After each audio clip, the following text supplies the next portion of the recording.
اعوذ باللہ من الشیطان الرجیم بسم اللہ الرحمن الرحیم۔ پچھلی نشست میں ایک بات نامکمل رہ گئی تھی۔ حضور کے انتقال کے موقع پر میں نے جیسا کہ آپ کو بتایا کہ پھر حضرت ابو بکر جب تشریف لائے انہوں نے پھر خطبہ دیا، اس میں یہ آیت بھی پڑھی وما محمد الا رسول قد خلت من قبلہ الرسل افإن مات أو قتل انقلبتم على أعقابكم ومن ينقلب على عقبيه فلن يضر الله شيئا۔ لیکن اس کے ساتھ ہی پھر جو الفاظ انہوں نے خود فرمایا اپنی طرف سے وہ بہت ہی بڑے اہم الفاظ ہیں اور بڑی جو سمجھیے کہ ہمت اور جرأت کا مظہر ہے۔ من کان یعبد محمدا فإن محمدا قد مات۔ جو کوئی بھی بندگی کرتا تھا پوجتا تھا محمد کی، وہ سن لے کہ محمد کا انتقال ہو گیا صلی اللہ علیہ وسلم۔ ومن کان یعبد اللہ فإن اللہ حی لا یموت۔ اور جو کوئی اللہ کی بندگی کرتا تھا، اللہ کو پوجتا تھا، وہ جان رکھے کہ اللہ تعالیٰ زندہ ہے، اس پر موت وارد نہیں ہوگی۔ اب ہم آگے چل رہے ہیں وَلَقَدْ صَدَقَكُمُ اللَّهُ وَعْدَهُ۔ اب یہ جو عارضی شکست ہو گئی تھی اور مسلمانوں کو زخم پہنچی جس سے ان کے دل زخمی تھے، اس کے ضمن میں اب یہ بہت ہی قول فیصل کے انداز میں یہ آیت آئی ہے وَلَقَدْ صَدَقَكُمُ اللَّهُ وَعْدَهُ۔ دیکھو مسلمانوں، تم ہم سے کوئی شکایت نہیں کر سکتے، اللہ نے تم سے اپنا وعدہ پورا کر دیا تھا۔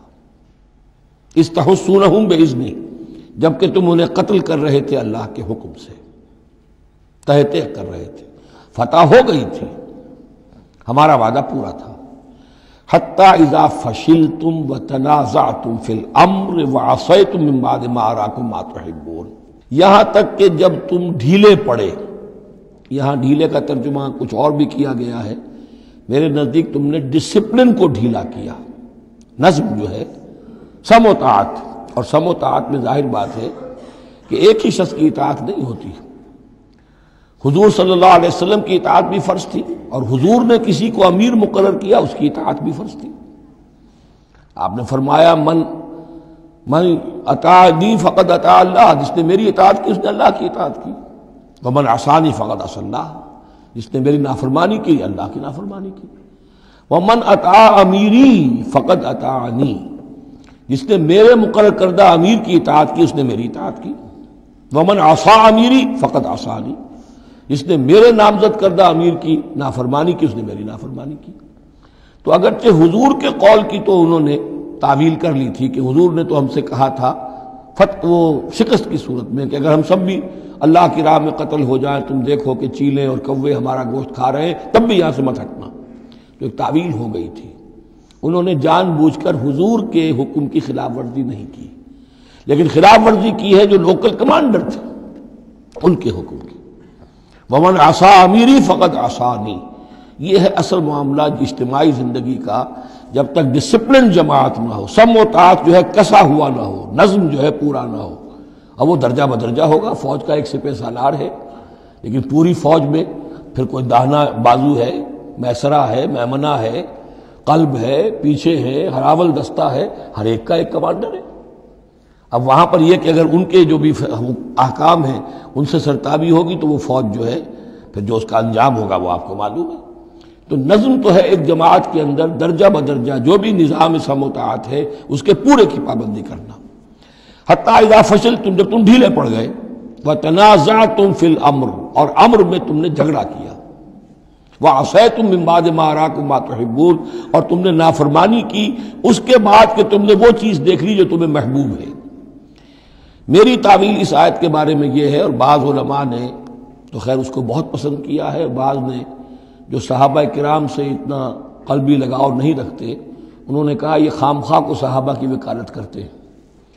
میرا یہاں پہ موقف یہ ہے کہ بعد ما اراکم ما تحبون سے مراد مال غنیمت نہیں ہے، اس لیے کہ مال غنیمت کی تقسیم کا قاعدہ جو ہے غزوہ بدر کے بعد ہو چکا تھا، چاہے کوئی شخص کچھ جمع کرے نہ کرے برابر کا حصہ اسے ملے گا۔ یہاں من بعد ما اراکم ما تحبون سے مراد فتح ہے، اور اس کے لیے قرآن یفصل بعضہ بعضا، سورہ صف کی وہ آیت وَأُخْرَىٰ تُحِبُّونَهَا نَصْرٌ مِّنَ اللَّهِ وَفَتْحٌ قَرِیب، گویا کہ یہاں بندہ مومن کو دنیاوی کامیابی کو بھی اپنا مقصود نہیں بنانا ہے۔ کامیابی کسے پسند نہیں ہے؟ مقصود نہیں، مقصود ہے اللہ کی رضا جوئی اور اپنا فرض ادا کرنا، مقصود یہ رہے۔ باقی کامیابی ہو ناکامی ہو جو کچھ بھی ہو اللہ کی مرضی ہے، اللہ کی حکمت ہے، اللہ کب فتح لانا چاہتا ہے وہ بہتر جانتا ہے۔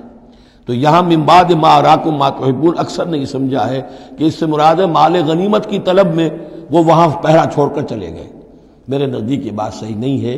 یہاں پر ما تحبون سے مراد فتح ہے۔ وَلَقَدْ صَدَقَكُمُ اللَّهُ وَعْدَهُ إِذْ تَحُسُّونَهُم بِإِذْنِهِ حَتَّىٰ إِذَا فَشِلْتُمْ وَتَنَازَعْتُمْ فِي الْأَمْرِ وَعَصَيْتُم مِّن بَعْدِ مَا أَرَاكُم مَّا تُحِبُّونَ مِنكُم مَّن يُرِيدُ الدُّنْيَا، تم میں سے وہ بھی ہیں جو دنیا چاہتے ہیں، دنیا میں کامیابی ہو جائے، ہمارا بول بالا ہو جائے، حکومت ہماری قائم ہو جائے۔ مِنكُم مَّن يُرِيدُ الدُّنْيَا وَمِنكُم مَّن يُرِيدُ الْآخِرَةَ، تم میں وہ بھی ہیں جو صرف آخرت کے طالب ہیں۔ ثم صرفکم عنہم، تو گویا کہ تم ہم سے شکایت نہیں کر سکتے، کوئی شکوہ نہیں کر سکتے، لیکن جب تم نے یہ کام کیا حتی اذا فشلتم وتنازعتم فی الامر وعصیتم من بعد ما اراکم ما تحبون، اس کے بعد فرمایا ثم صرفکم عنہم لیبتلیکم، پھر اللہ نے تمہارا رخ پھیر دیا ان کی طرف سے۔ پہلے تو یہ تھا کہ وہ بھاگ رہے تھے اور تم ان کے پیچھے ان کا تعاقب کر رہے تھے، اب وہ الٹا معاملہ ہو گیا کہ اب تم پیچھے اپنی جان بچانے کے لیے ادھر ادھر جا رہے ہو۔ لیبتلیکم، تاکہ تمہیں اور ابتلا میں مبتلا کرے، امتحان اور لے تمہارا۔ وَلَقَدْ عَفَا عَنْكُمْ، لیکن ساتھ ہی معافی نامہ بھی ہے، اللہ تمہیں معاف کر چکا ہے، جو بھی خطا ہو گئی ہے، جو بھی غلطی ہو گئی ہے، کسی سے ہوئی ہے، اللہ نے معاف فرمایا۔ وَاللَّهُ ذُو فَضْلٍ عَلَى الْمُؤْمِنِينَ، اور اللہ تعالیٰ اہل ایمان کے حق میں بہت فضل والا ہے۔ اِذْ تُصْعِدُونَ وَلَا تَلْوُونَ عَلَىٰ أَحَدٍ، جبکہ تم چڑھے جا رہے تھے پہاڑ پر، کوہ احد پر جان بچانے کے لیے، وَلَا تَلْوُونَ عَلَىٰ أَحَدٍ، اور پھر کسی کی طرف مڑ کر نہیں دیکھ رہے تھے، وَالرَّسُولُ يَدْعُوكُمْ فِي أُخْرَاكُمْ، اور رسول صلی اللہ علیہ وسلم پکار رہے تھے تمہیں تمہارے پیچھے سے۔ بھگدڑ جب مچ جاتی ہے تو صورت یہ ہو جاتی ہے۔ حضور کے گرد تو آ گیا تھا، نرغہ کر لیا گیا تھا، اور یہ کہ بعض صحابہ نے اپنے جسموں کو ڈھال کا کام، یعنی ڈھال کے طور پر استعمال کیا ہے، تب حضور صلی اللہ علیہ وسلم کو وہ بچانے میں کامیاب ہوئے ہیں۔ ویسے تو بچانے والا اللہ ہے، لیکن جو وسائل دنیاوی ہیں اس کے اعتبار سے۔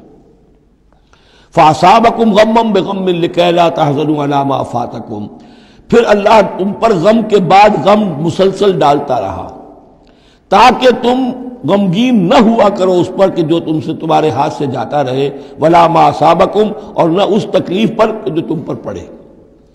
یعنی رنج سے خوگر ہوا انسان تو مٹ جاتا ہے رنج۔ آدمی کو اگر کبھی اتفاقاً ہی کوئی رنج ہوتا ہو ایک تو وہ رنج کا اثر بہت رہے گا، لیکن جب یہ ہے کہ پے بپے رنج آ رہے ہوں، اور سب سے بڑا رنج جو آیا وہ حضور کے انتقال کی خبر جب اڑ گئی تو اپنے تن بدن کا تو ہوش ہی نہیں رہا کہ کسی کو کیا زخم لگا ہوا ہے اور خود اس کا کوئی بازو کٹا ہوا ہے۔ اس طریقے سے اللہ تعالیٰ نے ان کے جو اس وقت کی کیفیت تھی اس میں ایک تخفیف پیدا کر دی۔ واللہ خبیر بما تعملون، اور اللہ تعالیٰ باخبر ہے اس سے جو تم کر رہے تھے۔ صدق اللہ العظیم۔